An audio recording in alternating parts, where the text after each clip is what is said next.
오늘도 주를 사모하고 예배 가운데 말씀을 하시는 그 주님을 기대하는 마음으로 모인 우리 모든 예배자들 가운데에 주님께서 함께 하실 줄로 믿습니다. 오늘 이 시간 성령의 역사하심과 인도하심이 저와 여러분의 삶을 강하게 붙잡고 또 인도해 나가실 줄로 믿습니다. 예수님의 제자하면 여러분은 누가 먼저 떠오르시나요? 아무도 안 떠오르시나요? 네, 아마 머릿속에 지금 한 분씩은 떠오르실 거라 생각을 하는데 저는 항상 먼저 베드로라는 제자가 먼저 떠오르게 되더라고요. 12명이나 되는 제자들이 있지만 왜인지 모르게 항상 베드로가 먼저 생각이 나는 거예요. 그리고 지금 사순절을 지내면서 말씀을 묵상하는데 왜인지 모르게 계속해서 보는 책들마다 또 듣는 성경 말씀마다 계속해서 베드로와 관련된 성경 말씀을 계속해서 하나님 보게 하시는 것 같더라고요. 그래서 베드로라는 인물에 대해서도 많이 묵상을 하고 또 오후 예배 찬양을 하는 저는 의도적으로라도 베드로의 고백과 같은 그런 찬양들을 많이 찬양 콘텐츠에 집어넣고 있습니다. 그래서 어쩌면 그 찬양이 너무 어렵다라고도 느껴지셨던 분도 있겠지만 가사를 곰곰이 깊이 묵상해 보면 그 베드로의 믿음의 고백이 담겨 있는 곡들이었거든요. 근데 먼저 이 베드로라는 인물을 조금씩 살펴보면 베드로는 예수님과 가장 가까이 있었던 제자입니다. 특별히 더 가까이 두었던 제자지요. 다른 제자들보다 더 많은 시간을 함께했고 공식적인 사역의 자리뿐만이 아니라 개인적인 쉼과 기도의 자리까지도 또 함께 먹고 자는 모든 자리에 항상 함께했던 것이 바로 이 베드로라는 제자였습니다. 그리고 그에게는 약속의 말씀을 주시기도 했습니다. 마태복음 16장 18절인데 우리 화면을 보고 함께 읽어보도록 하겠습니다. 함께 읽겠습니다. 시작. 또 내가 내게 이르노니 너는 베드로라. 내가 이 반석 위에 내 교회를 세우리니 음부의 권세가 이기지 못하리라. 아멘. 이 반석 위에 내 교회를 세우겠다라는 약속의 말씀을 다른 제자들은 받지 못했는데 바로 이 베드로라는 제자만 받았던 것이죠. 다른 제자들에게는 하지 않으신 베드로에게만 특별히 주신 특별한 약속의 말씀이었던 것입니다. 이런 모습들로 인해서 아마 저도 이런 모습 때문에 베드로를 가장 먼저 떠올렸고 또 많은 분들이 예수님의 제자, 또 수제자, 1등 제자라고 한다면 이렇게 베드로를 먼저 떠올리게 되는 것 아닌가 생각을 하게 됩니다. 그런데 이 약속의 말씀을 주신 장면의 시작에는 이전에는 이런 대화의 내용이 있었습니다. 먼저 예수님과 제자들이 그 빌립보 가이사랴 지방에 들어갈 때에 사람들이 예수님을 어떻게 물어보는지 어떻게 말하는지 물어보신 거예요. 제자들은 어떤 사람들은 세례 요한이라고도 하고 엘리야라고도 하고 또 예레미야라고도 합니다. 그렇게 선지자 중에 하나라고 우리 당신을 이야기합니다. 예수님이 물어보시죠. 그럼 너희는 날 누구라고 하느냐? 그때에 베드로가 이렇게 고백을 한 거예요. 16절에 주는 그리스도시요 살아계신 하나님의 아들이시니이다. 우리 함께 고백해 보겠습니다. 주는 그리스도시요 살아계신 하나님의 아들이시니이다. 아멘. 정말 값진 고백이죠. 베드로는 주님을 그리스도로 또 살아계신 하나님의 아들로 고백했던 사람입니다. 베드로의 이 훌륭한 믿음은 그 고백을 예수 그리스도를 믿고 살아가는 특별히 이 사순절을 보낸 우리가 함께 붙잡고 또 함께 해야 되는 고백이라고 생각을 합니다. 또 우리가 어떤 고백을 가지고 살아가야 되는지 어떤 믿음을 가지고 나아가야 되는지 생각하게 하는데요. 여러분은 이 베드로가 했던 고백 주는 그리스도시요 살아계신 하나님의 아들이시라는 이 믿음의 고백이 지금 여러분 가운데도 믿음으로 붙잡아지십니까? 아멘이십니까? 아멘.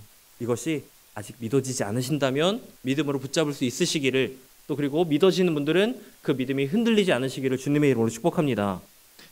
그런데 오늘 우리가 함께 읽은 본문으로 돌아오면 그렇게 위대한 고백, 귀한 고백을 했던 베드로의 어쩌면 약점인 절망적인 모습이 드러납니다. 과연 이게 그런 고백을 했던 사람이 맞는가? 같은 사람이 맞는가라고 생각을 하게 하는데요. 그 행동과 처신은 그 지켜보는 우리로 하여금 조금은 당황스럽게 합니다. 앞서 보여주었던 예수님께 충성을 맹세하고 사랑을 고백하고 믿음을 고백했던 베드로인데 그렇지 않다는 거죠. 주님을 사랑한다고 예수님이 그리스도 되시고 하나님의 아들 되심을 믿음으로 선포하고 고백했던 베드로인데 그가 예수님을 모른다고 부인하고요. 예수님이 조롱당하고 고통받는 그 가운데에서 예수님의 고난을 보고도 모른 채 하고 도망쳐 나오거든요. 베드로는 예수님과 항상 함께 했습니다. 앞서 말씀드린 것처럼 같이 먹고 같이 마시고 교제를 했어요. 가벼운 관계는 당연히 아니고 존경을 넘어 존중하고 깊은 사랑의 관계로 나아갔을 것입니다. 그런데 예수님을 부인하는 이 장면은 예수님을 가장 사랑한다고 고백했던 예수님을 믿는다고 고백했던 그 베드로의 고백이 너무나도 무색해지는 거죠. 그 고백을 생각하면 너무나도 아쉽고 안타까운 장면이 이 베드로의 모습 속에 지금 펼쳐지고 있는 것입니다. 물론 저도 제가 그 베드로의 위치에 서서 내가 예수님처럼 붙잡혀 고난당하고 심지어 죽을 수도 있다고 생각을 하면 그 긴급한 상황 가운데에 일단 살고 봐야지라는 생각이 먼저 들 것 같기는 해요. 너무나도 연약하고 부족한 모습이지만 저는 일단 살고 봐야 되지 않을까라는 생각이 먼저 들었을 것 같은데 어쩌면 베드로도 그러지 않았을까 싶은 것이지요. 내 믿음의 고백, 내 사랑의 고백 그런 것보다 지금 당장 무서우니까 두려우니까 피하고 싶었다라는 거죠. 나는 어떤 선택을 했을까? 내가 베드로의 자리에 있었다면 나는 과연 정말 믿음의 고백, 나 예수님의 제자야 라고 당당하게 말할 수 있었을까? 라고 생각해 봤을 때에 부끄럽게도 저는 솔직하게도 그렇게 자유롭지가 못했습니다. 그래서 오늘 그 귀한 믿음의 고백을 드렸음에도 부인하고 도망쳤던 베드로의 마음과 상황 이런 것들을 함께 보면서 저와 여러분의 신앙, 우리의 신앙을 함께 돌아보았으면 좋겠습니다. 먼저 베드로는 예수님을 부인했죠. 우리 56절, 57절 본문인데 우리 다시 한번 성경책을 보고 함께 읽도록 하겠습니다. 56절, 57절입니다. 시작. 한 여종이 베드로의 불빛을 향하여 앉은 것을 보고 주목하여 이르되 이 사람도 그와 함께 있었느니라 하니 베드로가 부인하여 이르되 이 여자여 내가 그를 알지 못하노라 하더라. 아멘. 예수님은 앞서 34절에 베드로 네가 닭이 3번 울기 전에 새벽 닭이 3번 울기 전에 나를 모른다고 3번 부인할 거야 라고 말씀하셨어요. 그 말씀을 듣는 당시의 베드로는 자신은 절대 그러지 않을 거라고 확신했을 것입니다. 왜요? 예수님을 사랑하니까, 예수님을 가장 믿으니까, 내가 가장 큰 사랑, 가장 큰 제자라고 생각을 하니까. 그래서 앞서 33절에 보면 베드로가 예수님께 주님 나는 감옥에도 죽는 자리에도 주님과 함께 갈 각오가 되어 있습니다 라고 고백을 했거든요. 그런데 그 고백 뒤에 예수님 말씀하시는 게 아니야 너 나 3번이나 오른다고 부인할 거야 라고 말씀하시는 거예요. 그랬더니 정말 예수님의 말씀대로 베드로는 예수님을 모른다고 부인을 하죠. 앞서 그런 고백을 하지 않았었다 할지라도 그 제자로서 내가 예수님의 제자인데 예수님을 모른다고 하다니 하고 자괴감에 빠졌을 텐데 베드로는 앞서 보았던 것처럼 예수님에 대한 사랑과 충성과 믿음을 고백했던 터였어요. 그런데 그 부인했다니, 그런데 예수님을 부인했다니. 모르긴 해도 베드로의 마음이 정말 와르르 와장창 무너졌을 것입니다.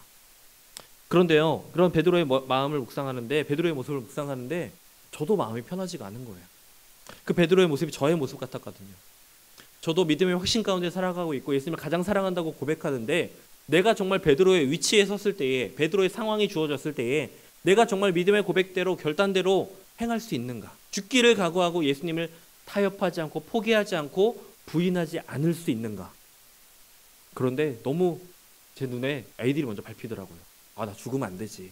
내가 살아야 애들 먹여 살리지, 애들 키우지 라는 생각이 드니까 믿음의 고백 이런 것은 평상시에는 정말 믿음의 고백대로 살아야지, 죽기를 각오해야지 라는데 조금은 부끄러워지고 조심스럽고 두려운 마음이 들었습니다. 그래서 항상 기도하는 거예요. 하나님, 내가 이 베드로의 다짐처럼 예수님을 사랑한다고 고백했고 믿는다고 고백했고 어떠한 고난에도 함께 하겠다고 했던 그 베드로의 고백이 그 부인으로 무색해졌던 것처럼 내 믿음의 고백이 그렇게 되지 않도록 나에게 믿음을 주시고 붙잡아 주시고 내 길을 인도해 주세요. 이런 두려운 마음에도, 조심스러운 망황에도, 아직까지 갈피를 잡지 못한 내 마음도 주님 붙잡아 주세요라는 기도를 사실 지금도 매일 하고 있습니다.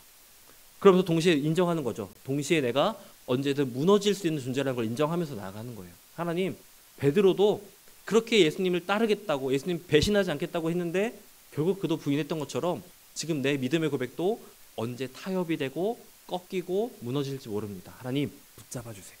오늘 하루 내 삶, 내 생각, 내 마음 주님 붙잡아 주세요라고 매일매일 기도하며 나아가는 것입니다. 그래서 나의 고백 가운데에 예수님만 사랑하고 예수님만 위해 살아가게 해달라고 이 마음을 지키고 나아갈 수 있도록 하나님이 믿음을 주시고 삶의 전반에 성령님께서 인도해 주시기를 매일매일 구하며 살아가야 되는 것입니다. 그렇게 살아가도 언제든지 무너질 수 있는 연약한 존재라는 것을 인정하면서요. 그렇게 나의 연약함과 부족함을 인정하고 주님 앞에 겸손으로 나아가고 오직 주님의 도우심을 구하며 나아가야 되는 것입니다. 주님의 도우심 없이는 그것이 불가능하다는 것을 우리가 먼저 인정하지 않으면 주님께 모든 것을 맡기고 나아갈 수 없는 거예요. 그래서인지 이런 베드로의 행동, 이 마음이 저는 굉장히 마음에 와닿았고 또 이해가 많이 되었습니다. 사람들이 예수님과 함께 있던 자신의 모습을 기억하고 알아봐요. 이대로라면 내가 예수님의 제자라는 것이 들통나고 함께 예수님이 그 십자가 그 고난의 자리에 내가 있게 되고 내가 그 조롱을 받고 내가 고통을 받을 게 당연한데 그 조롱과 멸시, 고통과 죽음이 자신의 될 것이 자명한 사실인데 그 마음이 담대하다기보다 담대할 수 있는 것이 아니라 두려움에 사로잡혔던 거죠. 그 두려움에 사로잡힌 그 마음, 그 베드로는 그 두려움 때문에 결국 예수님을 모른다고 부인하고 도망쳐 갔던 것입니다. 어쩌면 우리는 지금 우리가 베드로의 상황, 그 베드로의 자리에 서지 않는 것을 다행으로 여겨야 될지도 모릅니다. 왜냐하면 그 자리 가운데 내가 서 있고 내가 그 질문을 받고 내가 그 상황 가운데 처해 있을 때에 우리는 스스로 정말 자유롭게 그 대답을 하기가 너무나도 어렵기 때문입니다. 나의 삶이 걸려있고 내 생명이 걸려있는 문제가 된다면 사람은 누구나 연약해지고 두려움에 사로잡히게 됩니다. 우리는 어떻게 살아가고 있을까요? 이런 두려움과 공포 잘 이겨내며 살아가고 있으십니까? 아니면 두려움과 공포 앞에 조금씩 나의 신앙, 나의 믿음을 타협하면서 양보하면서 살아가고 있지는 않으신가요? 세상에 많은 시험과 유혹이 다가오면 주님을 향한 우리의 사랑과 믿음을 살짝 접어두고 타협하고 살아가는 신앙인들이 이 세대에 너무도 많다라는 것입니다. 저부터가 그렇게 자유하지 못했었고 우리 모두가 자유하지 못하는 것을 우리는 인정하고 나아가야 됩니다. 그렇기 때문에 우리는 나의 결단, 나의 힘만으로는 나의 믿음을 지키는 일에 한계가 있다는 것을 인정하고 그 한계의 끝을 하나님께로 방향을 잡고 하나님께로 그 초점을 맞춰서 하나님 도와주세요, 하나님 붙잡아 주세요라고 하나님을 붙들고 그 말씀을 붙들고 살아야 하는 것입니다.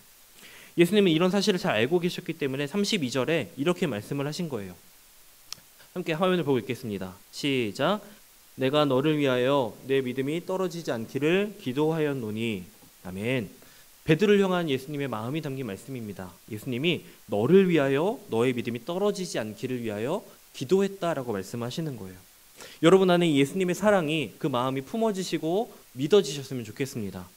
예수님은 베드로를 위해 기도하셨고 지금 이 시간 이 세대를 살아가는 저와 여러분을 위해 기도하고 계신다는 거예요. 그렇게 믿음이 타협하지 않도록, 믿음이 떨어지지 않도록, 믿음이 세상 가운데 좌절되고 절망하지 않도록 그 믿음을 굳세게 붙잡고 나아갈 수 있도록 예수님이 기도해 주신다는 거예요.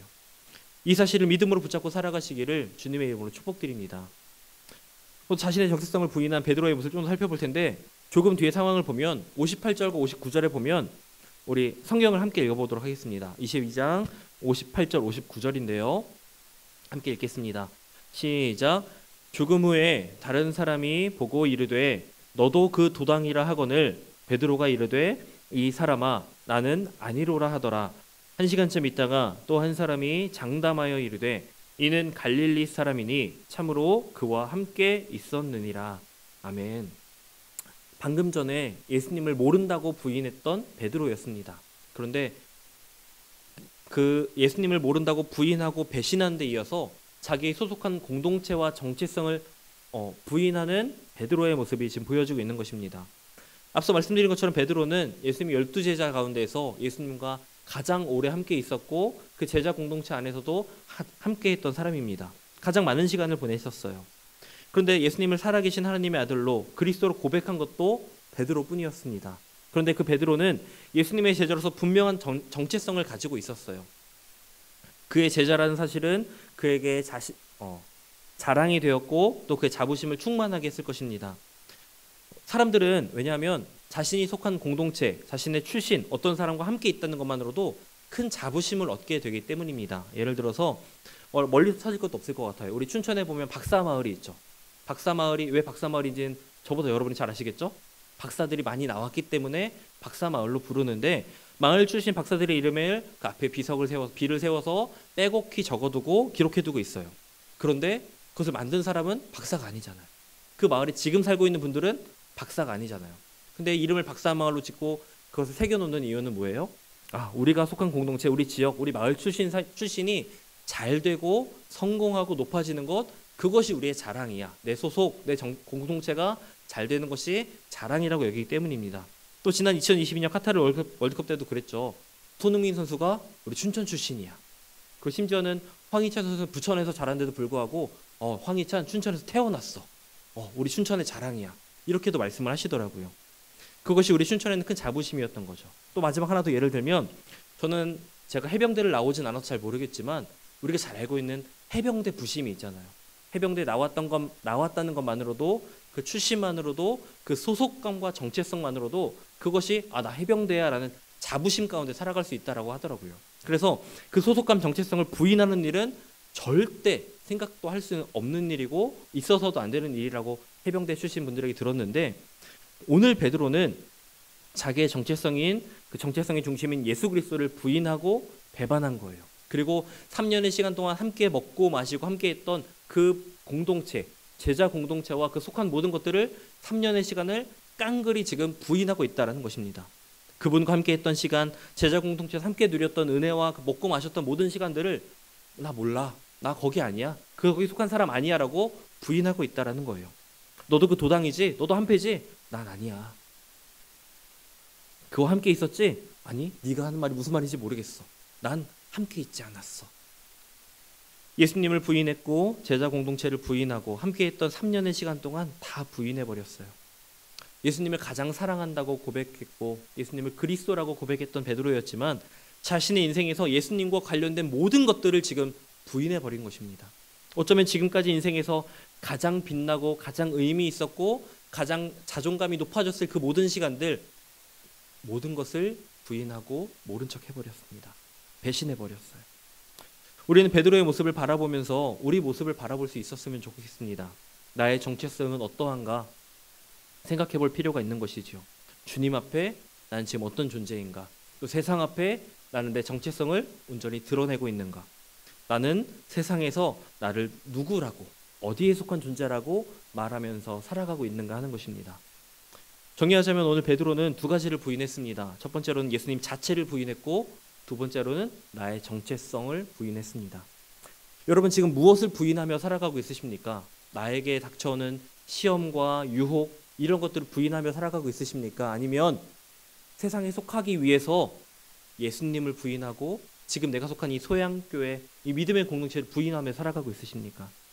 나아가 예수님뿐 아니라 이 공동체, 이 안에 함께한 모든 시간을 포함해서 그리스도인이고 하나님의 자녀로 살아가는 그 모든 시간을 부인하며 살아가고 있지는 않은지 한번 돌아보셨으면 좋겠습니다. 모른다, 알지 못한다, 난 아니야 라고 직접 부인해야 부인하는 것이 아닙니다. 거룩하고 성결한 존재로서 나의 존재를 그리스도인으로서 하나님의 자녀로서 드러내야 되는데 그것을 드러내지 못하고 있는 것 자체가 우리가 예수 그리스도를 부인하고 살아가고 있다는 것이지요.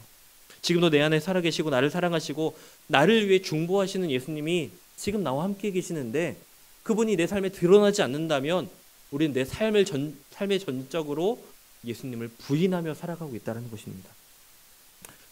그럼 우리는 어떻게 살아야 될까요? 바라기는 십자가 앞에 나를 부인하는 삶을 살아가는 저와 여러분 되었으면 좋겠습니다. 누가복음 9장 23절에 아무든지 나를 따라오려거든 자기를 부인하고 날마다 제 십자가를 지고 나를 따를 것이니라 말씀하셨습니다. 예수님을 따르려거든 나를 부인하고 나의 존재, 나의 자아를 부인하고 내게 주어진 그 십자가를 지고 예수님을 따라 나아가야 되는 것입니다. 우리는 회개할 뿐만 아니라 나를 부인하고 나의 십자가를 지고 걸어가신 그 예수님의 길을 따라 내가 짊어져야 될 그리스도인으로서 하나님의 제자로서 짊어져야 될 십자가를 지고 나아가야 되는 것입니다. 그렇게 진정한 그리스도인으로서 진정한 제자로 살아갈 수 있는 것이지요. 의롭다 하신 하나님을 참으로 만난 사람은 기꺼이 자신을 부인하게 됩니다.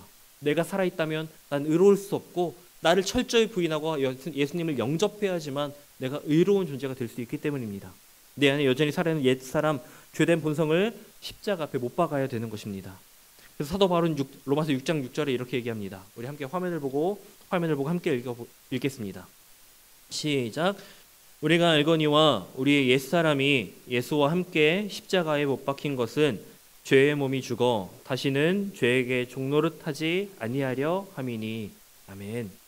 중생의 은혜를 입기 전 여전히 세상을 따르고 자기 욕심을 위해 살았던 우리의 자아를 이야기하는 것입니다.